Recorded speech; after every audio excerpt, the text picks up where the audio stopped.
আসসালামু আলাইকুম, আমি নাজমুল। আপনাদেরকে জানাই শুভেচ্ছা, স্বাগতম। কলার পাতা দিয়ে বীজ, অর্থাৎ বীজ থেকে গাছ তৈরি করব। কোকোডাস্ট, এর মধ্যে কোকোডাস্ট দিব।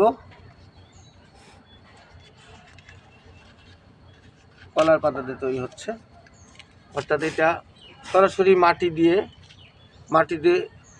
যদি পুঁতি তাও কোনো সমস্যা নাই, এটা পচে যাবে। এই যে এখানে করলার বীজ, এই করলার বীজ দিয়ে দিলাম।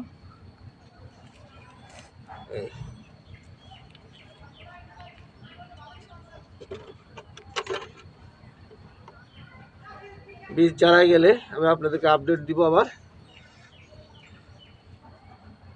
অর্থাৎ শিকড়ের কোনো সমস্যা হবে না। দেখেন, নতুন একটা পদ্ধতি বের করলাম, কোনো খরচ নাই, একদম খরচ ছাড়া, শুধু